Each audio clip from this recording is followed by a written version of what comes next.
പ്രിയപ്പെട്ട ഗുരുജനങ്ങളെ, എല്ലാവർക്കും ഹൃദയം നിറഞ്ഞ നമസ്കാരം.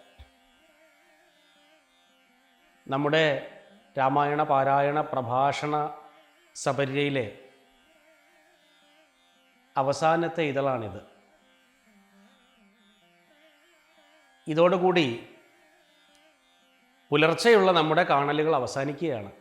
പക്ഷേ നിങ്ങൾ പകർന്നു തന്ന, നിങ്ങളോട് സംസാരിക്കുമ്പോൾ എനിക്കുണ്ടായ ആ ആനന്ദാനുഭൂതി ഉണ്ടല്ലോ, അത് കാലങ്ങളോളം നിലനിൽക്കും.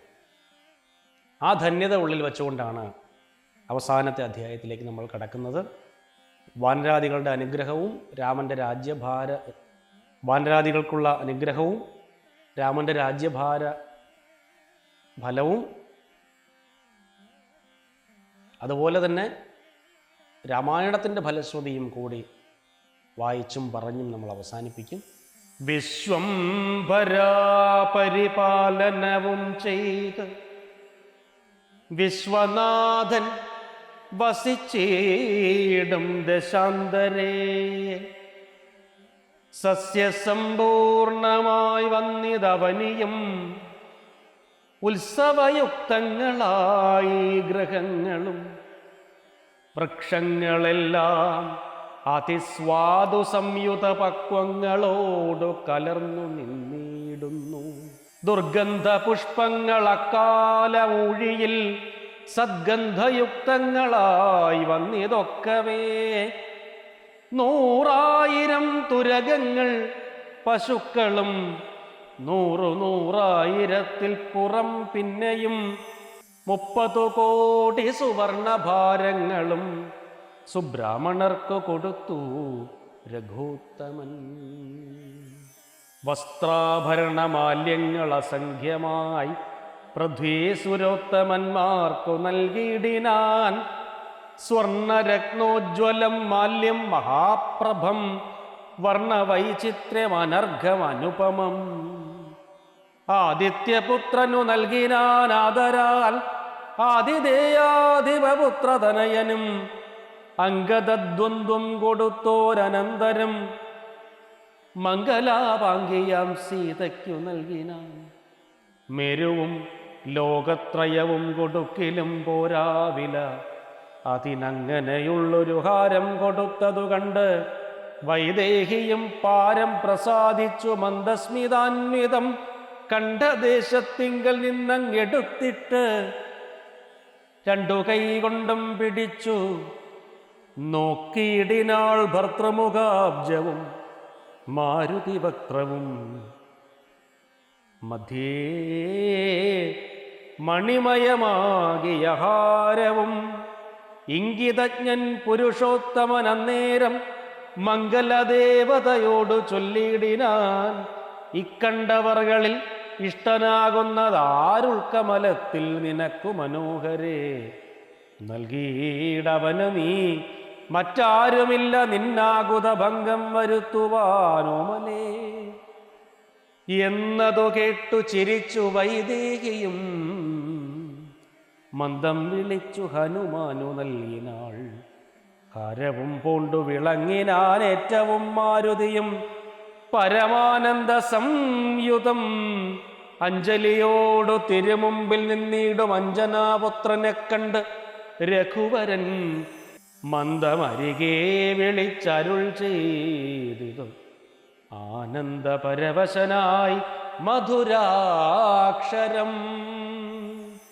മാരുതനന്ദന വേണ്ടും വരത്തെ നീ വീരാ, വരിച്ചുകൊള്ളുകേതും മടിയാതെ എന്നതു കേട്ടു വന്ദിച്ചു കപീന്ദ്രനും. മന്നവൻ തന്നോടപേക്ഷിച്ചരുളിനാൻ. സ്വാമിൻ പ്രഭോ,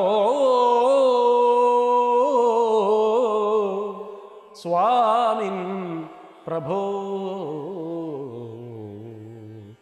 നിന്തിരുവടി തന്നുടെ നാമവും ചാരു ചരിത്രവുമുള്ള നാൾ ഭൂമിയിൽ വാഴ്വാൻ അനുഗ്രഹിച്ചിടണം. രാമനാമം കേട്ടുകൊള്ളുവാൻ അനാരതം. രാമജപസ്മരണ ശ്രവണങ്ങളിൽ മാമകേ മാനസേ തൃപ്തിവരാ വിഭോ. മറ്റു വരം മമ വേണ്ടാദയാനിധേ.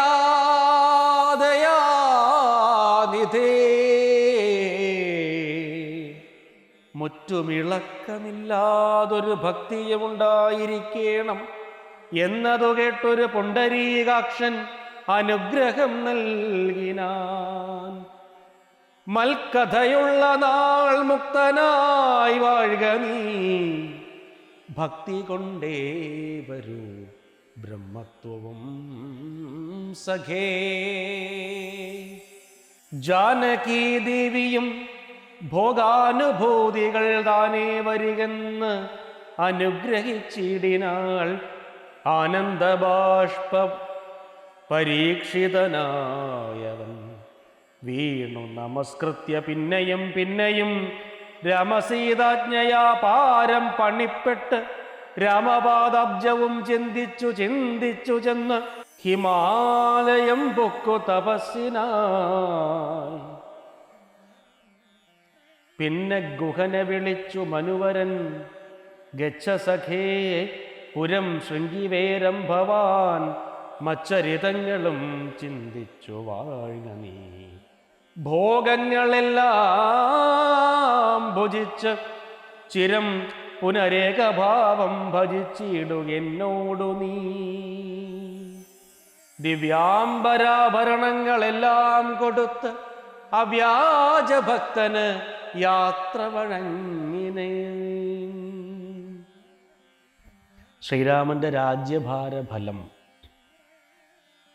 ജാനകീ ദേവിയോടും കൂടെ രാഘവൻ ആനന്ദം ഉൾക്കൊണ്ട് രാജഭോഗാന്വിതം അശ്വമേധാദിയാം യാഗങ്ങളും ചെയ്ത് വിശ്വപവിത്രയാം കീർത്തിയും പൊങ്ങിച്ച് നിശേഷ സൗഖ്യം വരുത്തി പ്രജകൾക്ക് വിശ്വമെല്ലാം പരിപാലിച്ചരുളിനാൻ. വൈധവ്യ ദുഃഖം വനിതമാർക്കില്ല, ഒരു വ്യാധി ഭയവും ഒരുത്തർക്കുമില്ലല്ലോ. സസ്യപരിപൂർണയല്ലോ ധരിത്രിയും, ദസ്യുഭയവും ഒരിടത്തുമില്ലല്ലോ. ബാലമരണമകപ്പെടുമാറില്ല, കാലേ വർഷിക്കുമല്ലോ ഘനങ്ങളും. രാമപൂജാവരന്മാർ നരന്മാർ ഭുവി രാമനെ ധ്യാനിക്കുമേവരും സന്തതം. വർണ്ണാശ്രമങ്ങൾ തനിക്കു തനിക്കുള്ളതൊന്നും ഇളക്കം വരുത്തുകില്ലാരുമേ. എല്ലാവനുമുണ്ട് അനുകമ്പ മനസ്സേ, നല്ലതൊഴിഞ്ഞൊരു ചിന്തയില്ലാർക്കുമേ. നോക്കാറുമില്ലാരുമേ പരതാരങ്ങൾ, ഓർക്കയുമില്ല പരദ്രവ്യമാരുമേ. ഇന്ദ്രിയ നിഗ്രഹമെല്ലാവനുമുണ്ട്, നിന്ദയുമില്ല പരസ്പരമാർക്കുമേ. നന്ദനന്മാരെ പിതാവു രക്ഷിക്കുന്ന വണ്ണം പ്രജകളെ രക്ഷിച്ചു രാഘവൻ. സാകേതവാസികളായ ജനങ്ങൾക്ക് ലോകാന്തര സുഖമെന്തോ നിതിൽ പരം. വൈകുണ്ഠലോകഭോഗത്തിനു തുല്യമായി ശോകമോഹങ്ങളകന്നു മേവീടിനാർ. രാമായണ മഹാത്മ്യം. അധ്യാത്മരാമായണം ഇതമിത്രയും അത്യുത്തമോത്തമം മൃത്യുഞ്ജയ പ്രോക്തം. അധ്യയനം ചെയ്യിൽ മർത്യനി ജന്മനാ മുക്തി സിദ്ധിക്കും, അതിനില്ല സംശയം. മൈത്രീകരം ധനധാന്യവൃദ്ധിപ്രദം, ശത്രുവിനാശനം ആരോഗ്യവർദ്ധനം, ദീർഘായുരർത്ഥപ്രദം, പവിത്രം പരം സൗഖ്യപ്രദം, സകലാഭീഷ്ടസാധകം. ഭക്ത്യാ പഠിക്കിലും ചൊൽകിലും തൽക്ഷണേ മുക്തനായിടും മഹാപാതകങ്ങളാൽ. അർത്ഥാഭിലാഷി ലഭിക്കും മഹാധനം, പുത്രാഭിലാഷി സുപുത്രനെയും തഥാ സിദ്ധിക്കുമാര്യജനങ്ങളാൽ സമ്മതം. അർദ്ധാഭിലാഷി ലഭിക്കും മഹാധനം, പുത്രാഭിലാഷി സുപുത്രനെയും തഥാ സിദ്ധിക്കും ആര്യജനങ്ങളാൽ സമ്മതം. വിദ്യാഭിലാഷി മഹാബുധനായി വരും, വന്ധ്യായുവതി കേട്ടിടുകിൽ നല്ലൊരു സന്തതിയുണ്ടാവും അവൾക്കെന്നു നിർണയം.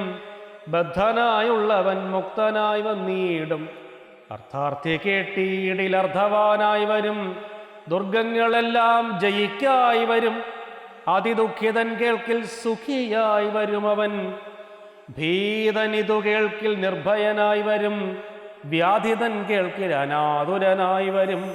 ഭൂതദൈവാത്മാർത്ഥമായുടനുണ്ടാകും, ആദികളെല്ലാം അകന്നുപോം നിർണയം. ദേവപിതൃഗണതാപസമുഖ്യന്മാരെ വരും, ഏറ്റം പ്രസാദിക്കും ഉത്തമം. കൽമഷമെല്ലാം അകലും അതേയല്ല, ധർമാർത്ഥകാമമോക്ഷങ്ങൾ സാധിച്ചിടും. അധ്യാത്മരാമായണം പരമേശ്വരൻ അദ്രിസുതയ്ക്കുപദേശിച്ചിതാദരാൽ നിത്യവും ശുദ്ധബുദ്ധ്യ ഗുരുഭക്തി പൂണ്ടധ്യയനം ചെയ്യിലും മുതാ കേൾക്കിലും സിദ്ധിക്കുമെല്ലാം അഭീഷ്ടമെന്നിങ്ങനെ ബദ്ധമോദം പരമാർത്ഥമിതൊക്കവേ.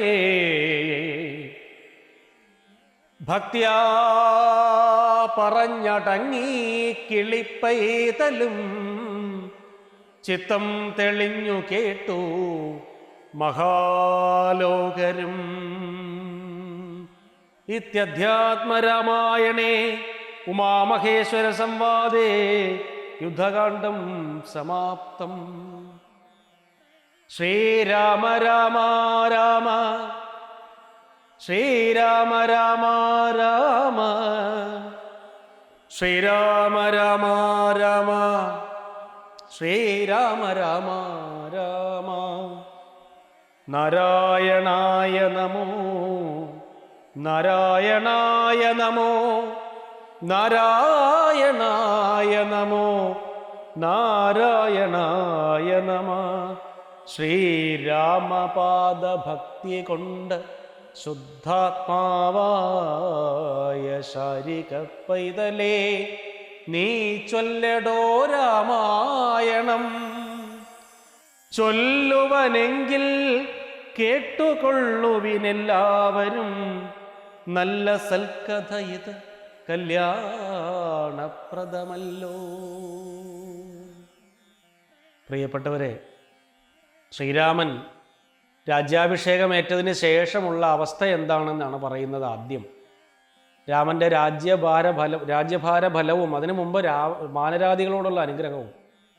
വാനരന്മാരെ വിളിച്ചിട്ട് ഒരു കാര്യം ഒരാൾ ഉപകാരം ചെയ്താൽ ഉപകാരത്തിന് ശേഷം അയാളെ പുല്ലുപോലെ വലിച്ചെറിയുകയല്ല. നാട്ടുഭാഷ പറയൂല്ലേ, കാര്യം കഴിഞ്ഞാൽ കറിവേപ്പില എന്ന് പറയുമല്ലോ, അങ്ങനെ കറിവേപ്പില പോലെ വലിച്ചെറിയുകയല്ല രാമൻ ചെയ്തത്. ഓരോരുത്തരോടും നന്ദി പറയുകയാണ്. എൻ്റെ സീതയെ എനിക്ക് കിട്ടാൻ കാരണം നിങ്ങൾ ഓരോരുത്തരുടെയും കർമ്മബലം കൊണ്ടാണ് എന്ന്, ഓരോരുത്തരും എന്നെ സഹായിക്കേണ്ട പോലെ സഹായിച്ചത് കൊണ്ടാണ് എന്ന് അവരോടെല്ലാവരോടും നന്ദി പറയുന്നു. എന്നിട്ട് രത്നമണിമയമായ ഒരു ഹാരം സീതയ്ക്ക് ലഭിക്കുമ്പോൾ സീത ഭർത്താവിനെയും ഹനുമാനെയും നോക്കുന്നു, മാല്യം പിടിച്ചിരിക്കുന്നു. അപ്പോൾ സീതയോട് രാമൻ പറയുന്നുണ്ട്, നിനക്ക് ഏറ്റവും ഇഷ്ടമുള്ള ആളിന് കൊടുക്കാൻ പറയും. വാത്സല്യം കൊണ്ട് നിറഞ്ഞു നിൽക്കുകയാണ് ഹനുമാനോട്. കാരണം താൻ ഏകാന്തയായ ഒറ്റയ്ക്കിരുന്ന സന്ദർഭത്തിൽ മരണത്തെ മുഖാമുഖം കണ്ടപ്പോൾ തൻ്റെ ഭർത്താവായ ശ്രീരാമചന്ദ്രപ്രഭുവിൻ്റെ നാമം കൊണ്ട് തൻ്റെ മനസ്സിലെ സർവ്വ സങ്കടങ്ങളെയും പോക്കിയ ഹനുമാനല്ലാതെ വേറെ ആർക്കാണ് സീത അത് കൊടുക്കുക? ഹനുമാന് കൊടുത്തു. ഹനുമാൻ അത് അണിഞ്ഞു, എന്നിട്ട് തിരിച്ചെടുത്തു. എന്നിട്ട് പറഞ്ഞു, എനിക്ക് വേറെ ഒന്നും വേണ്ട, എൻ്റെ ഉള്ളിലുണ്ട് രാമനും സീതയും, എനിക്കത് മതി. രാമസീതാ സംയുതമായ ഹൃദയമാണ് എൻ്റേത്. ഉത്തമ ഭക്തന് ഭഗവാന്റെ രൂപം മാത്രം മതി മനസ്സിൽ, മറ്റ് വരം മമ വേണ്ട എന്നാണല്ലോ പറയുന്നത്. എന്താ വേണ്ടത് ചോദിച്ചോളൂ എന്ന് പറയുമ്പം പറയും, നിന്റെ ചാരു ചരിത്രവും നിന്റെ നാമവും ഉള്ള നാൾ എനിക്ക് ഇവിടെ ഉണ്ടായാൽ മതി. മറ്റു വരം മമ വേണ്ട ദയാനിധേ എന്ന് പറയുകയും അനുഗ്രഹിക്കുകയും ഹനുമാൻ തപസ്സിന് പോവുകയും ചെയ്യുന്ന രംഗം നമ്മൾ കണ്ടു. ഉത്തമ ഭക്തൻ അങ്ങനെയാണ്, ഭഗവാന്റെ നിന്ന് 1 കോടിയൊന്നും ആവശ്യപ്പെടാറില്ല. നിന്റെ രൂപം മാത്രം മതി. വിവേകാനന്ദ സ്വാമിയുടെ മുമ്പിൽ ശ്രീഭദ്രകാളി പ്രത്യക്ഷപ്പെട്ട കഥ നമ്മൾ കേട്ടിട്ടുണ്ട്. എന്നിട്ട് ചോദിച്ചു എന്താ വേണ്ടത് എന്ന് ചോദിക്കുമ്പോൾ വിവേകാനന്ദൻ ഇങ്ങനെ അന്തം വിട്ട് നിൽക്കുകയാണ്. അതിനെ അദ്ദേഹം കവിതയാക്കിയിട്ടുണ്ട്. വിവേകാനന്ദൻ കാളിയെക്കുറിച്ച് കവിത എഴുതിയിട്ടുണ്ട്. അതിനെ തിരുവനന്തപുരത്തുകാരിയായ ഇപ്പോൾ അന്തരിച്ചു പോയ Sulochana teacher, professor B Sulochana Nair കവിതയാക്കിയിട്ടുണ്ട്, തർജ്ജമ ചെയ്തിട്ടുണ്ട്. താരകളത്രയും തൂത്തെറിഞ്ഞിടുമ്പോൾ നീയേ മൃഢാനി ഘനാഘന പാളികൾ മേലേക്ക് മേലേക്ക് വിടർത്തി നിൽക്കുന്ന കാളിയെക്കുറിച്ച് വിവേകാനന്ദൻ പറയുന്നുണ്ട്. എനിക്ക് നിന്നെ മാത്രം മതി എന്ന് പറയുന്നുണ്ട്. അതുപോലെ രാമൻ പറയുന്നുണ്ട്, എനിക്ക് ഭഗവാനെ മാത്രം മതി, മറ്റൊരു സമ്പത്തും സൗഭാഗ്യവും വേണമെന്നില്ല. അതാണ് ഉത്തമനായ ഭക്തനെ കാണിച്ചു തരുന്ന എഴുത്തച്ഛൻ്റെ വിശേഷപ്രജ്ഞയാണത്. രാമൻ രാജ്യം ഭരിക്കുന്നു. രാജാവ് രാജ്യഭാരം ഏറ്റു, ശരി തന്നെ. ഭരണം ഒരാൾ അധികാരത്തിലേറ്റു, ശരി തന്നെ. ഒരാളുടെ ഭരണം കൊള്ളാമോ ഇല്ലയോ എന്ന് തീരുമാനിക്കപ്പെടുന്നത് എപ്പോഴാ?